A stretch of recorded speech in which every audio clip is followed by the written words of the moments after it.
ଏଇ ଏବେ ଦେଖିଦିଅନ୍ତୁ ଆମ ଲକି ବାବୁଙ୍କୁ। ଆଉ ଲକି ବାବୁ ମୋ ସହିତ ଏବେ ମନ୍ଦିର ଯିବାକୁ ରେଡ଼ି ହେଇସାରିଛନ୍ତି। ଆମ ବୁଲେଟ୍ ବି ବର୍ତ୍ତମାନ ରେଡ଼ି।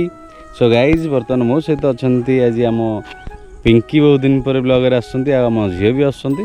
ଆପଣ ତ ମୋତେ ତ ବେସିକାଲି ସବୁବେଳେ ଦେଖନ୍ତି। ଲକି ବାବୁ ଯିବା ଏବେ ମନ୍ଦିର, ମେମି ହେରିକା ସେତେବେଳେ ବାହାରି ଯାଇଥିବେ, ରେଡ଼ି ହେଇଯାଇଥିବେ, ଘରେ ରେଡ଼ି ହେଇଯାଇଥିବେ ତ ଆମେ ଯିବା, ଚାଲନ୍ତୁ। ହ୍ୟାଲୋ ଗାଇଜ୍, ନମସ୍କାର, ଜୟ ଜଗନ୍ନାଥ। କାର୍ତ୍ତିକ ମାସରେ ସେ ପୁଣି ଶନିବାର, ଯଦି ଶିବ ବାବାଙ୍କୁ ଦର୍ଶନ ଆମେ ନ କରିଛେ ଆଉ କିଛି ବାଟ ହିଁ ନାହିଁ। ଫ୍ୟାମିଲିକୁ ନେଇ ଚାଲି ବାବାଙ୍କୁ ଦର୍ଶନ କରିବା ଲାଗି।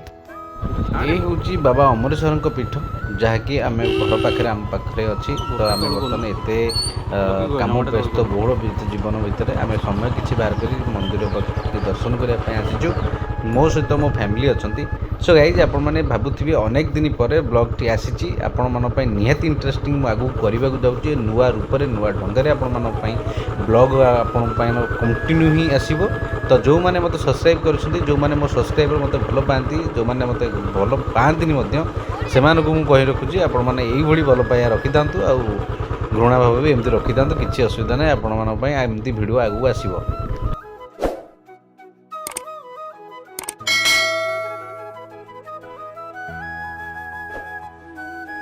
ଅନେକ ଦିନ ହେଲାଣି ଆମେ ଟିକେ ବାବାଙ୍କୁ ଦର୍ଶନ କରିପାରୁନଥିଲୁ। ଆମେ ଆସିବା ଟିକେ ବିଳମ୍ବ ହୁଏ, କାହିଁକିନା ଆମେ ସମୟ ହିଁ ମିଳେନି, କାହିଁକିନା ମୁଁ ତ କାମ ବ୍ୟସ୍ତରେ ରୁହେ, ଆପଣମାନେ ଜାଣିଛନ୍ତି। ସେଇଟା ମୁଁ ଆପଣଙ୍କୁ ଆଉ ନେକ୍ସଟ କହିବାକୁ ଚାହୁଁନି।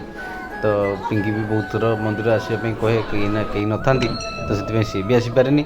ତ ବର୍ତ୍ତମାନ ବାବାଙ୍କୁ ଦର୍ଶନ କରିବୁ, ବାବାଙ୍କୁ ଆପଣମାନଙ୍କ ପାଇଁ କହିବୁ, ଆମ ପରିବାର ବିଷୟରେ କହିବୁ, ଆମେ କେମିତି ଆଗକୁ ଭଲ ହେବ, ସବୁ ସେ ଜିନିଷ ବାବାଙ୍କୁ ଡାକିବୁ। ବାବାଙ୍କୁ ଡାକି ଆମ ମନ୍ଦିର ବର୍ତ୍ତମାନ କାମ ସାରି ଆମେ ଫେରିବୁ। ତ ବର୍ତ୍ତମାନ ମନ୍ଦିରରେ କ'ଣ ଘଟୁଛି ଆପଣ ଭିଡ଼ିଓ ଶେଷ ପର୍ଯ୍ୟନ୍ତ ଦିଅନ୍ତୁ। ବ୍ଲଗ୍ଟି ଛୋଟ ହେଲେ ମଧ୍ୟ ଆପଣମାନଙ୍କ ପାଇଁ ନିହାତି ଦର୍ଶନୀୟ ହେବ। ବାବାଙ୍କୁ ଯେଉଁମାନେ ଅମରେଶ୍ୱର ବାବାଙ୍କୁ ଦର୍ଶନ କରିନାହାନ୍ତି, ଦର୍ଶନ ମଧ୍ୟ କରିପାରିବେ। ତ ଗାଇଜ୍, ଆପଣ କଣ୍ଟିନ୍ୟୁ ରୁହନ୍ତୁ। ବ୍ଲଗ୍ଟି ଛୋଟ, ଷ୍ଟାର୍ଟିଂ ପୁଣି ଆଉ ଥରେ ଆପଣମାନଙ୍କ ପାଇଁ ନୂଆ ରୂପରେ କରିବା ପାଇଁ ଚାହିଁଛି।